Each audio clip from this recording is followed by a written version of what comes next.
კონკრეტული პატიმრები ნებისმიერი მიმართულებით გამოხატავენ სინანულს ჩადენილი დანაშაულის გამო, რა თქმა უნდა ჩვენ გვექნება სათანადო რეაგირება. თავისუფლება მონანიების სანაცვლოდ ხელისუფლება სინდისის პატიმრებთან კომპრომისზე უარს ამბობს. ოცნება დათმობას მხოლოდ იმ შემთხვევაში განიხილავს, თუ პირველ ნაბიჯს ისევ დაკავებულები გადადგამენ.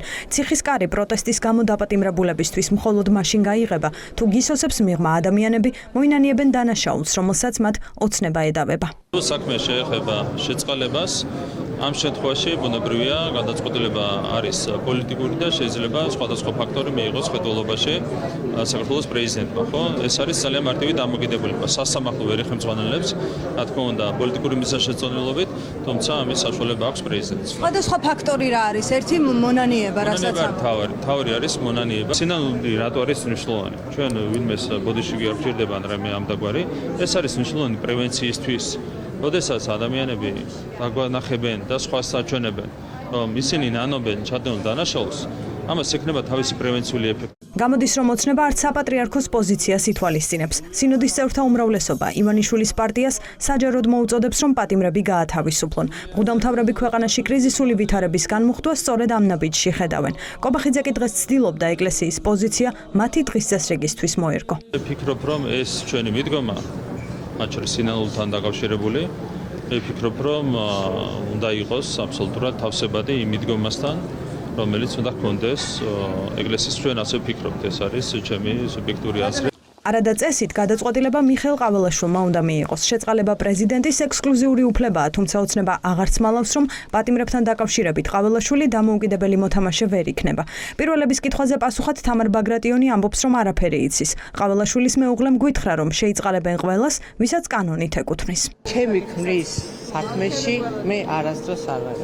ახალგაზრდები არიან, რომლებიც ახალგაზრდები გასაგებია, რომ შეწყალებას ითხოვენ და ვისაც კანონი ეკუთვნის შეწყალება, ყველა შეწყალებული იქნება. მიხეილ ყაველაშვილის მაგიდაზე როგორც ვიცნობ.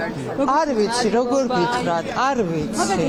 შეწყალებას როგორც ჰუმანურ პოლიტიკურ აქტს არ სჭირდება დანაშაულის აღიარება. იურისტები განმარტავენ, რომ ეს მოთხოვნა მით უფრო ცინიკურია იმ პატიმრების მიმართ, რომლებიც პოლიტიკური მართლმსაჯულების მსხვერპლნი გახდნენ. კობახიძეს ახსენებენ, რომ ყველაფერი 28 ნოემბერს მისმა განცხადებამ გამოიწვია და მოსანანიებელი თუ ვინმეს აქვს თავადაა. პოლიტიკურ პატიმრებთან მიმართებით მონანიების როგორც წინაპირობის დასახვა. ეს ერთი რომ არ არის სამართლებრივი წინაპირობა, რომელსაც საქართველოს კონსტიტუცია იცნობს. კონსტიტუციის მიხედვით შეწყალებას არ სჭირდება მონანიება როგორც წინაპირობა და ვინაიდან შეწყალება და ამნისტია ზოგადად არის პოლიტიკურ სამართლებრივი აქტი, გამოდის რომ მონანიება ამ შემთხვევაში არის პოლიტიკური წინაპირობა.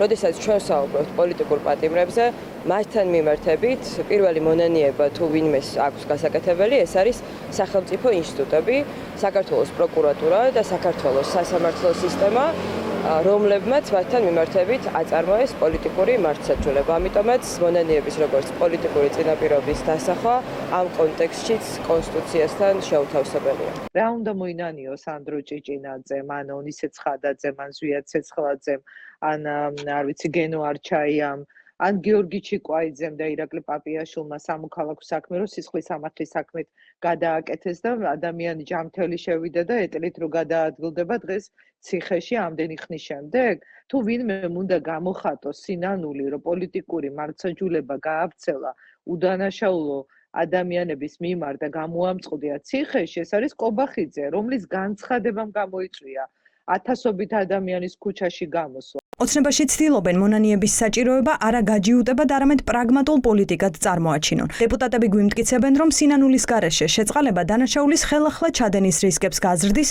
და ამიტომ მათი მიზანი ამ დანაშაულის პრევენციაა. მე ვერ გეტყვით რა უნდა გააკეთონ, თუ სხვადასხვა პატიმარს სხვადასხვა იდეა აქვს. ზოგი ამბობს, რომ სწორადაც იქცეოდა მაშინ, როცა ცეცხლს ანთებდა, ან პეტარდას ისროდა, ან თუნდაც მოლოტოვის კოქტეილს თუ მძიმე საგნებს და ნებისმიერმა შეწყალებამ უნდა მოიტანოს უკეთესობა საზოგადოებაში ურთიერთობის თვალსაზრისით. ხელისუფლება აღიარებს, რომ პროტესტის ეშინია, ამბობენ ოპოზიციაში და სწორედ ამ შიშებით ხსნიან ივანიშვილის პარტიის ახირებებსაც. რეჟიმს ეშინია საზოგადოების სამართლიანი რისხვის, რეჟიმი ებრძვის პროტესტს, იმიტომ რომ ხალხის ძალა არის ის ერთადერთი რამაც შეიძლება რეჟიმს უკან დაახევინოს, ამიტომაც დაატყვევეს თავის დროზე სინდისის პატიმრები, ამიტომ მიიღეს ეს დრაკონული კანონები, ამიტომაც ტროტუარზე დგომის გამო მშვიდობიან მოქალაქეებს აპატიმრებენ და თუნდაც რამდენიმე დღით ციხეში უშვებენ. რეჟიმს სურს რომ მოათვინიეროს საზოგადოების პროტესტი და ახლა ცდილობს სინანული გამოახატინოს იმის გამო, რაც მათ არ ჩაუდენია. ირაკლი კობახიძე ეს ახლა ვაჭრობის თემად რომ აქცია, რა თქმა უნდა, კიდევ ერთხელ იმას ადასტურებს, რომ მან სახელმწიფო, დემოკრატიული სახელმწიფო არ იცის. მთავარი მიზანი, რაც არის ქართული ოცნების, მათი პოლიტიკის, ეს არის როგორმე ნებისმიერ ფასად შეინარჩუნონ ძალაუფლება. თუ თვითონ ექნება პატიმრობის გამოცდილება, გაითვალისწინოს თავის პოზიცია მაშინ. ჩვენ პატიმრებს, რომლებიც პოლიტიკური პატიმრები არიან და დაპატიმრებული არიან საკუთარი ქვეყნის სიყვარულის და პატრიოტიზმის გამო, ძალიან კარგად ესმით, რა არის საჭირო პატიმრობიდან გასათავისუფლებლად. ეს არის ბრძოლა ბოლომდე. მათ შორის ციხეში. ეს თემა აქტუალური მას შემდეგ გახდა, რაც პატიმრების შეწყალების მოწოდება ეკლესიიდან გაისმა. სინოდის წევრების თქმით, ამავე აზრზეა პატრიარქიც, თუმცა შიო მესამეს საჯაროდ ჯერ არაფერი უთქვამს.